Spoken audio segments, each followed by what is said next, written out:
Goeiemôre Kruislig familie en baie welkom aan besoekers wat vanoggend saam met ons kyk. En dis baie welkom vir die van julle wat my nie ken nie.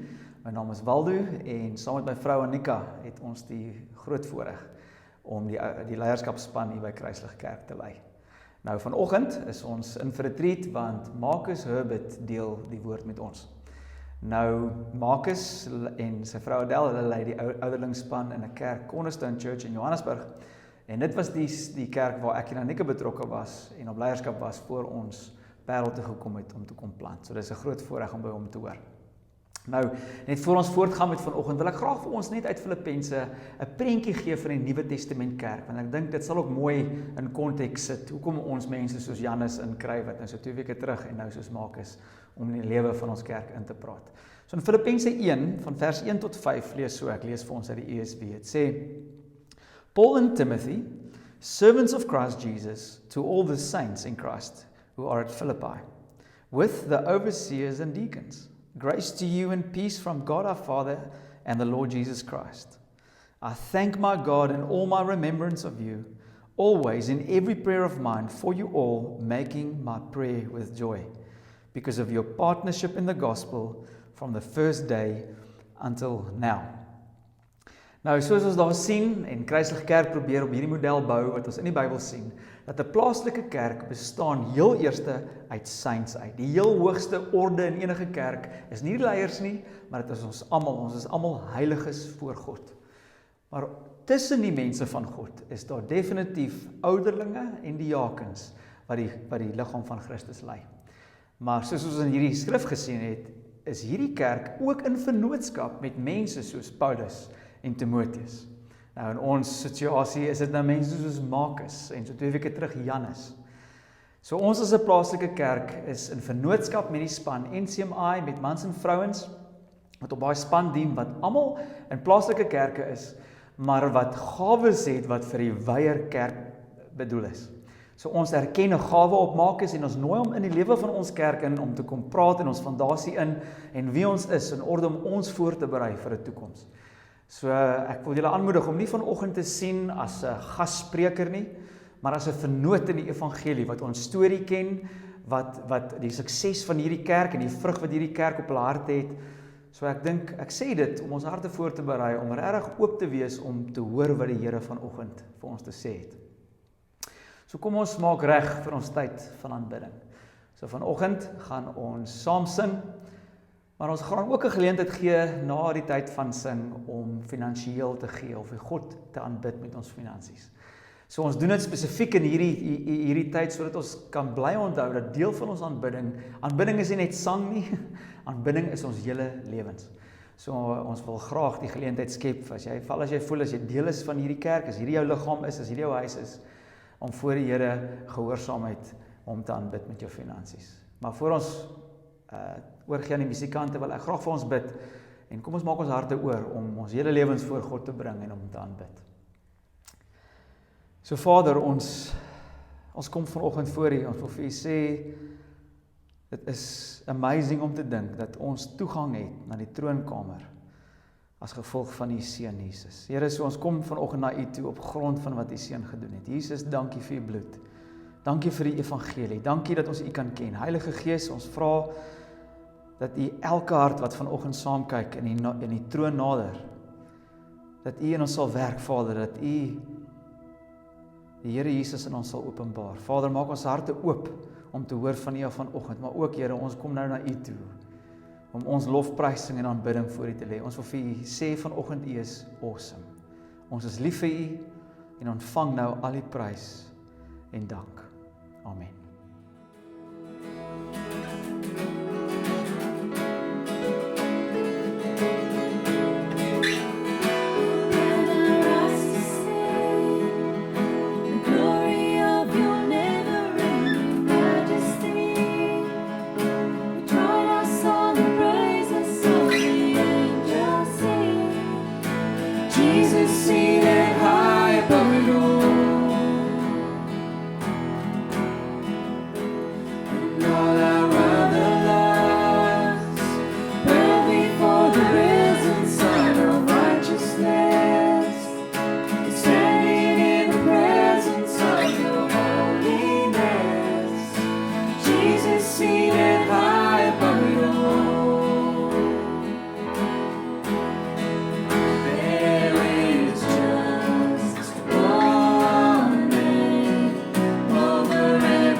Goeiemôre, Kruislig Kerk. There you go. I got it.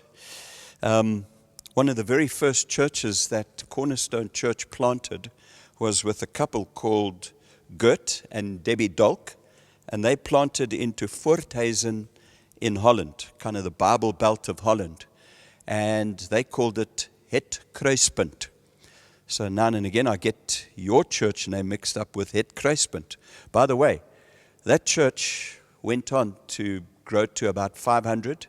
A church was planted out of there that is now the biggest church in Holland. They're in Barneveld, just next to Voorthuizen, and they're sitting on about 2,000, 2,300, somewhere around there. Gert has gone on to another church, took over a handful of people, and now they're in the hundreds as well. Wonderful to see the gospel in action. So, privilege for me to speak to you, and I obviously wish we could be there in person. It seems as though the only time I get to speak to this church is in the middle of winter. Yeah, I'm cold now, but I tell you, the time I was with you last when we ordained elders, it was even colder. And the very first time I visited you guys, we were in that venue and the electricity had gone. So we had a fire going, but it was freezing cold. But the fire of the gospel, our hearts are alive and warm with that. And the comfort I have is the comfort we have as we talk about this great King. You know, what a privilege it is to serve Him. And so, Kruislig, I do believe I have a word from God for you. This is something we're busy with at the same time, something that's very important for us. But I feel as I've prayed through, I want to go with this. There's obviously a few tweaks. We've just finished preaching through the book of Joel. It's been very instructional, very prophetic, and very encouraging for us as a local church. And kind of in the book of Joel, there's this amazing challenge of the kind of people we should be in the light of the great and terrible day of the Lord. So with the first coming of Jesus, the end times began. And the end times end with the second coming of Jesus. And at the second coming of Jesus, there will be this great and awesome day of the Lord, the great white throne judgment. And so, with all the world events as they are, and guaranteed to get worse, evil is going to spiral downwards. There are going to be great outpourings of God's Spirit and an ingathering of souls. We know it. Scriptures tell us. Gospel is going to go to all nations.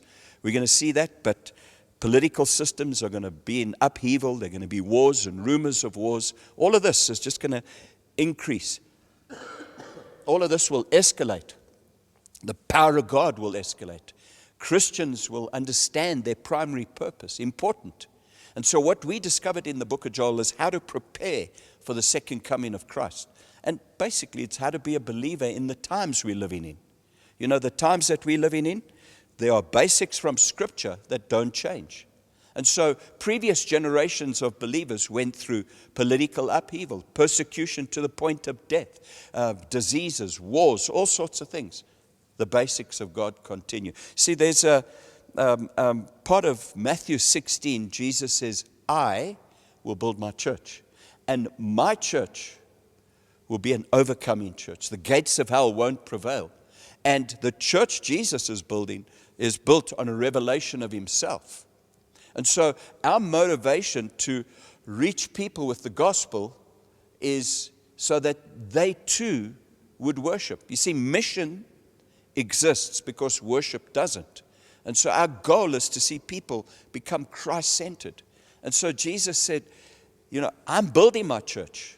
That's present continuous until the second coming. Okay? So where do we see this in action? We go to the book of Acts, and we know Jesus says before He leaves, I'm not going to leave you without a comforter. I'm not going to leave you as orphans. And so the Bible clearly says when He gets to the right-hand hand of the Father, and, you know, kind of He's there now, the Father gives Him the promise that He gives us, who is the Holy Spirit. And in Acts chapter 2, the Spirit of God is poured out in a magnificent way with signs and wonders and tongues and proclamation and worship, and then, of course, 3,000 people are saved. Whole purpose. The church is now alive. The church has been birthed in power and connection and deep relationship and partnership with God. I love the relationship there. Notice we take all of those steps that took place there and we form denominations around them. No, we ought to throw denominational thinking out. We ought to throw labels out. We ought to throw all of this preconceived ideas out and say, let's take the Word of God at face value and let's, whatever God did there, the Holy Spirit did there in the book of Acts, He'd want to do with us today. Different circumstances, but the same principles will come through. And so in the book of Acts, we see the Holy Spirit. The book of Acts, the books, is the book of the acts of the Holy Spirit through the early church. We see Him carrying on with what Jesus said, I will build my church. And so He continues through them, and He wants to do the same today. So what I'm going to do is try and help us understand this partnership and understand the present continuous things God is doing today by looking at them back then. So whatever He did back then, He would want to do with us today. You see, it's not now that circumstances have changed. Think of Christians in China, can't meet publicly. So because of those circumstances, don't worry about the Great Commission. Don't worry about relationships, whatever. No. God's plan stands. And we look for new creative ways to fulfill what He's called us to. And God will show us, as we see in the book of Acts. So Acts chapter 2, the church is birthed in power. We see great community developing. Acts chapter 3, great miracle. A man at the gate, beautiful. He's healed. He can leap and dance and praise God. And they're off to the prayer meeting. Peter preaches another sermon. 5,000 people are added. It's awesome. But the Sanhedrin, the Jewish authorities, get wind of this. They thought when they crucified, when they crucified Jesus, that would be it. No more. But now, it's like whatever Jesus did and the way in which He ministered, it's multiplied, which is exactly what Jesus said. Greater works than me you are going to do. And so they call those disciples in and they say to them, come on, guys, you can't carry on preaching in that name. They limit them. And Peter says, are we going to listen to you or are we going to listen to God? We have to speak in that name. Nothing's going to stop us. And they threaten them and say they can't do that. And the comment is, these men have been with Jesus. Something, they like Him. That's the idea. When we're with Jesus, we are like Him. And we're going to represent His heart. And so they come out of that time of threat to the church, and you would think at that point they would say, things are getting tough. We need to kind of maybe just hand out tracts. We can't speak anymore. We got to just kind of rearrange ourselves, and they start strategizing. No, they don't. The first thing they do, and this is good instruction for us, the first thing we do when we faced with any kind of challenge in God's kingdom, in local church, as a believer, a lover of Christ, is we pray. And that's what they did. Straight away, let's go to prayer. Let's ask God what to do, and let's ask God so that we can continue to preach His word with boldness. And so we're going to look at that passage and that series of events, and we're going to learn the present continuous actions of God from that so that we can continue with them today. Because whatever we face with today, and it's not just COVID-19, it can be individually. I'm faced with certain circumstances, and circumstances change. Busyness of jobs, it's distraction with, I pray for kids, but now that I've got them, it's like my whole life is just tending kids. No, I want to find, no matter what the circumstances, what is it that I need to be doing? Because I want to work with the Holy Spirit. In Galatians chapter 5, keep in step with the Holy Spirit. He's the comforter. He's the leader. He's busy fulfilling Christ's statement, I will build my church. And I want to be part of that. I don't want to kind of go and hive off and do my own thing and ask God to bless it. I want to get behind what God's doing, knowing that there's blessing there. And so the book of Acts is not an instruction manual, but it's a narrative. It's a story of how the Spirit of God worked with that first group of believers.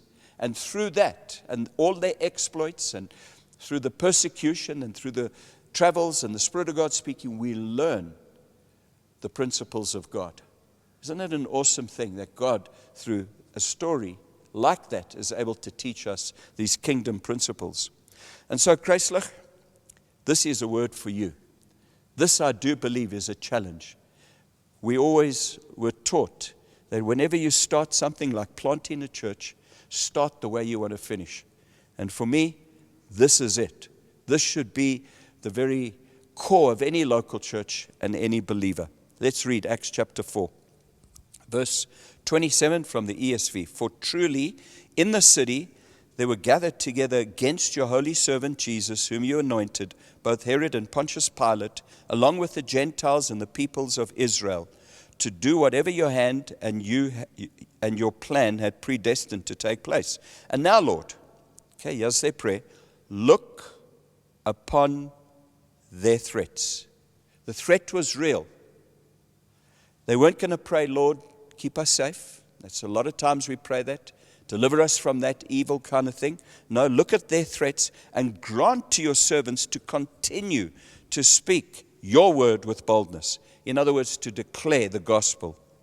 While you stretch out your hand to heal, and signs and wonders are performed through the name of your holy servant Jesus. So the prayer had kind of three parts to it. First, they renewed their understanding of the lordship of Christ. In other words, the one to whom they were praying, they worshipped and they centered themselves around Christ. Then they prayed that the word would continue to be preached with boldness. And, Lord, please pour out your Spirit. Pour out your Spirit. We want to see signs and wonders. One sign and wonder was the healing of this man at the gate, beautiful. And what happened through that? 5,000 people were born again. And so they realized that the preaching of God's word is accompanied by signs following, and we want them.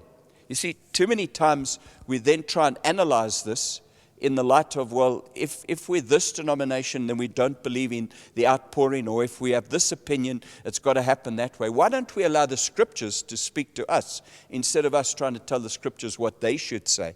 No, I want to become a product of God's word and not a product of my own thinking and my own limitations and the labels I may put on myself. And so, do it, Lord. Now the full number of verse 31. And when they had prayed, the place in which they were gathered together was shaken, and they were all filled with the Holy Spirit and continued to speak the word of God with boldness.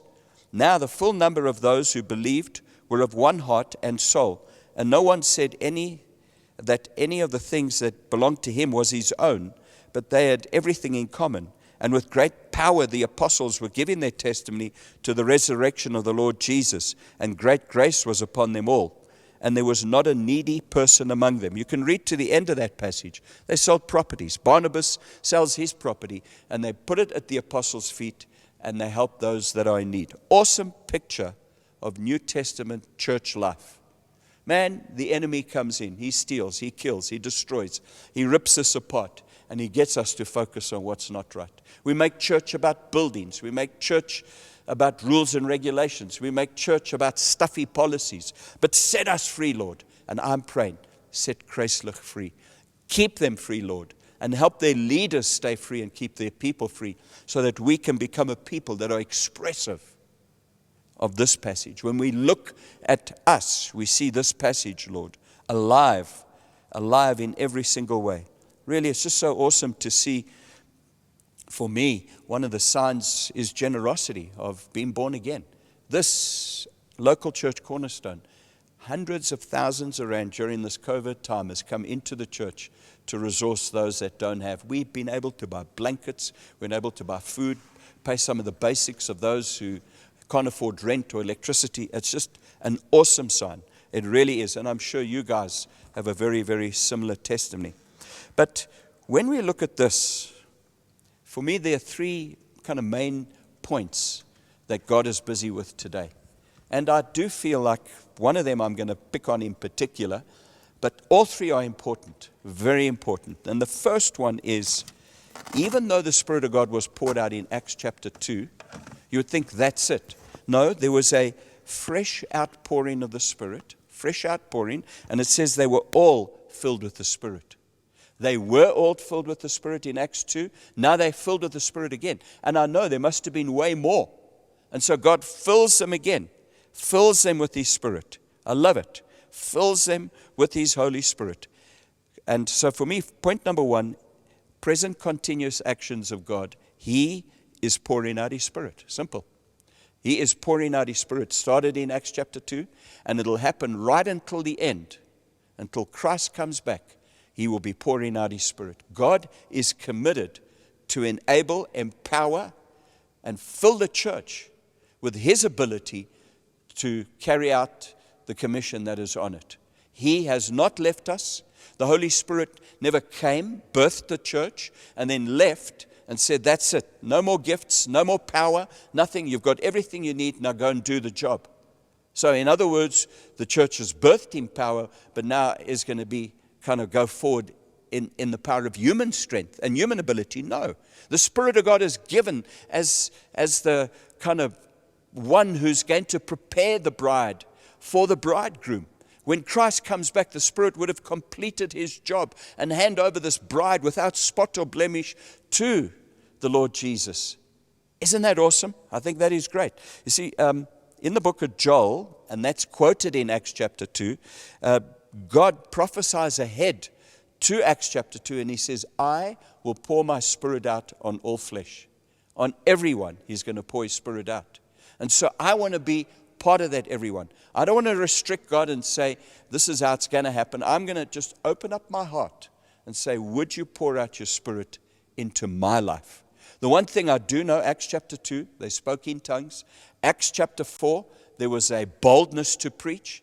Later on, there's worship. Later on, there's tongues again. There are gifts that begin, that are opened up to them, and they operate in power. You see, whatever it is, if it's Acts chapter 2, tongues, boldness chapter 4, and it's singing and worshiping, and it's gifts of the Spirit, I want it all. I want every aspect of what God is saying He's going to give me through pouring out His Spirit, because it is important. Kruislig, listen to what God is saying. Don't label yourself. Don't say, well, I'm a conservative evangelical, that's not me. Or I'm a cessationist, the Spirit of God has left, that's not me. Or I'm a reluctant continuist, there is such a title. I'm going to reluctantly maybe give in to what God's doing. No. Labels aside, open our hearts. If you're born again, God is saying, I am pouring out my Spirit on all flesh. And I'm saying, God, I want to be part of that. I want every bit of enabling. I want every bit of power. I want every bit of grace. I want every gift. I want whatever you've got. I want it all, because I know I cannot accomplish what you've called me to without that. And that's not just mission. I cannot accomplish living a victorious life. I cannot love my wife the way I should. I need you. It's not by might nor by power, the Bible says, but by your Spirit. And so pour out your Spirit, Lord. Then, second point, it says, now the full number of those who believed were of one heart, and no one said of anything that belonged to him it was his own. They were of one heart. The full number were of one heart. Great grace was upon them all. There wasn't a needy person. Just a lovely kind of little summary of New Testament church life. Acts chapter 2, you see it. You go to the end of Acts chapter 5, you see another expression of that. And you see, when Jesus said, I'll build my church, He's going to build a church full of power. I'll pour out my Spirit. And He's going to build a church that is united. So He is building community. So what the Spirit of God did back there, I'll pour out my Spirit, I will build community. He built community. He's doing today. And this, for me, is the word that I feel God has for you as a local church. We're not attendees. We're not those who kind of attend a meeting and that makes us a church. We have an identity. We are real individuals that are built into Christ. And so Christ has come to restore our relationship to God and to restore our relationship with each other. And one of the ways in which people are going to know that God is real and the kingdom is real is by your love one for another. Will they know that you, the church united in love, partnering together, are His disciples. We are His disciples because there's community. See, when I've ministered to churches in some of the first world contexts, America, Europe, even England, and in New Zealand and Australia, they are just perplexed at some of the values we have when they come and visit us. They see connection, they see friendship, they see relationship, and they're saying for them, that's a sign of revival. Of course, in the book of Acts, that is a sign of revival. That's what God is doing. He's pouring out His Spirit. He's making us into a beautiful bride. And so I want to encourage you. Get involved. The picture that Paul uses for the church, we're a body. And the body is integrated, the body is functioning. If you're not integrated, you're not part of the body. And if you're not functioning, then you're a dead part of the body. So I want to encourage you. It's not like it's Kreislich or it's Waldo or the elders' kind of will, or it's some NCMI idea that we should be integrated and functioning. It's the will of God. It's what God has for us. It's our inheritance. It's part of our birthright, is that we connect with each other. We develop relationships. We work out those relationships. Iron is going to sharpen iron. We are going to disappoint each other. We are going to upset each other. But that's not the reason to not build relationships or to leave. We work them out. That anointing He's given us enables us to love each other. He sheds His love abroad in our hearts by the Spirit. So I can love you because of that. I can forgive you because of that. And so we develop these relationships. So the two key kind of actions, integrated and functioning. I want to be part of this local church, and so I want to get integrated. I develop relationships. They become partnerships. They've got wonderful structures through home groups, through connecting with the elders and the leaders, through developing those relationships, and then we find what God has called us to do through that. Everyone is a functioning part when it comes to the body of Christ. So, Kreislich, for me, I really feel like God's putting His finger on this one. In lockdown, where it's difficult to meet face to face and in the flesh, I feel God's saying He's highlighting to you a value that needs to become core to what you're about, building community. We're going to end with this one. The third thing is He is wanting to see the gospel go out. That has never changed. God wants the gospel to go out. They're filled with the Spirit in Acts chapter 2. They go out with the gospel. They preach. The church grows. Daily people are being saved. Acts chapter 4, people are getting born again. And then they start to, kind of limit the gospel by keeping it in their culture, Jewish religion, and through persecution the gospel goes out. God is committed for this gospel to go out. See, in Joel, it talks about multitudes in the valley of decision. And so in this end time period, there's these multitudes in the valley of decision. They kind of are trying to work through life's questions. Did we just evolve? And when we die, we cease to exist. Surely all roads lead to the so-called heaven. Is there really a God? There are many that are perplexed and questioning, and some don't even know the right questions to ask. We, anointed of the Spirit, in community, connecting together in partnership, have been called to get into that valley and to help those. Somebody rescued me out of that valley. They prayed for me. They came and saw me. I almost spat in their faces. The first Christians who ever witnessed to me, I thought they were just weak-willed, individuals. I ignored them, tore up the tracts they gave me, threw the Bible away that they gave me. And eventually the Spirit of God got hold of me.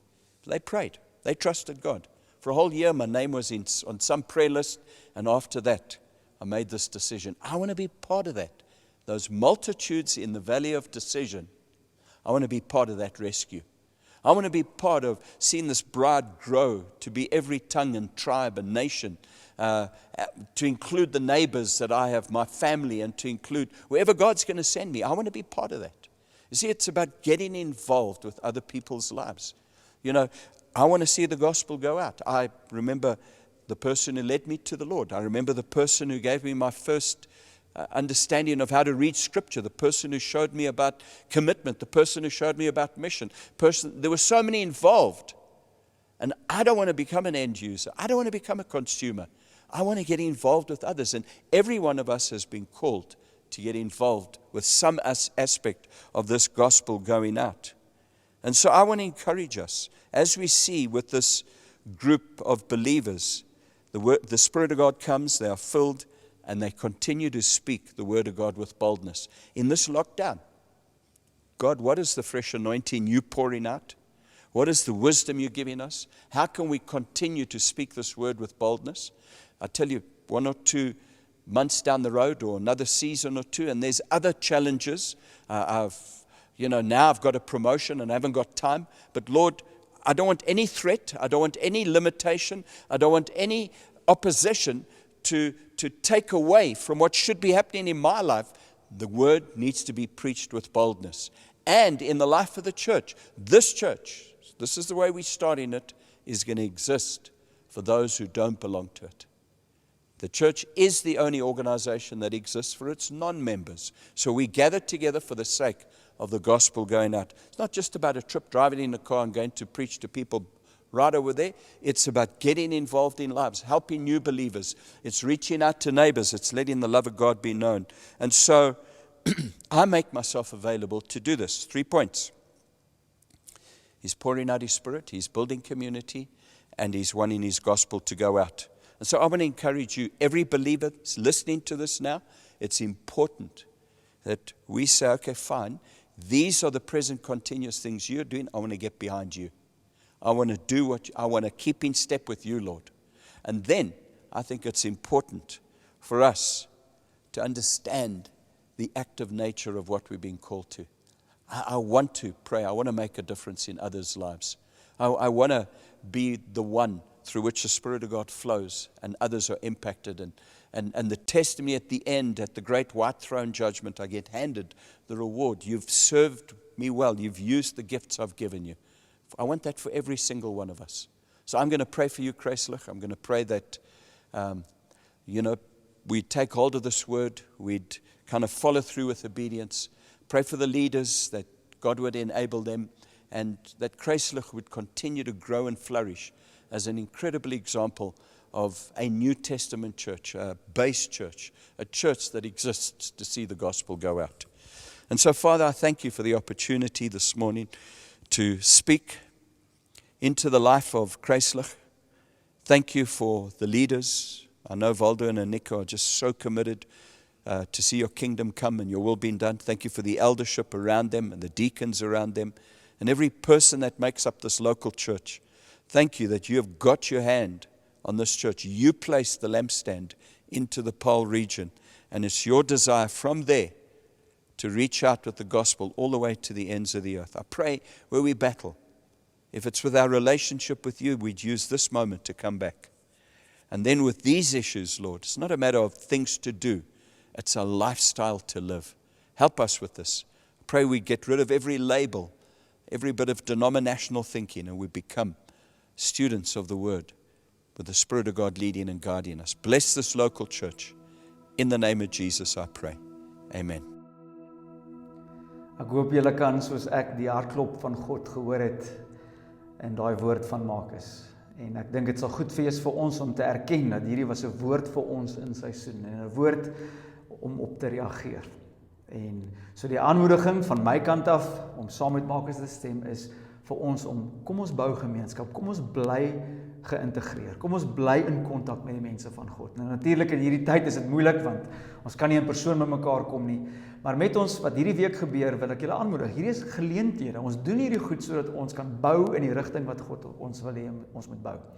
So Woensdagoggend 6:00 bid ons saam. Die link sal op die WhatsApp kommunikasie lys gestuur word. Ek sal julle nou sê om daarop op te sign. Maar Woensdagoggende 6:00 en 9:00 Sondagoggende bid ons saam, sodat ons seker maak ons berei onsself voor om te hoor by God en ons bid in die lyn in van die koninkryk van God soos die Here ons lei. En dis Woensdagoggende. Ons kerk bestaan ook uit groepe uit. So ons is 'n kerk wat bestaan uit klein groepe uit en ons in die groepe in hierdie seisoen ontmoet ons op Zoom. So as jy nie in 'n groep is nie of dalk bietjie 'n gewoonte gekweek het om nie betrokke te wees by hierdie groepe nie, kan ek jou aanmoedig om in hierdie seisoen weer 'n punt daarvan te maak om in te skakel. As jy dalk nuut is by ons en jy kyk in en jy wil graag meer uitvind oor wie Kreislich Kerk is, dit sal so goed vir jou wees om bietjie meer uit te vind en ons wil jou graag dien en jou help hoe om geïntegreerd te wees sodat jy kan groei en jy in die volheid kan kom wat God vir jou het. So, as jy nuut is en jy wil graag meer nuus ontvang, jy kan gerus nou net 'n hi stuur na hierdie nommer toe en een van ons leiers sal in kontak kom met jou en kyk hoe ons jou kan help. En vir julle wat dalk deel is van ons, maar nog nie deel is van die weeklikse kommunikasie nie, elke week kom ons seker so 1 boodskap of dalk 2 deur die week na die hele Kruislig familie toe.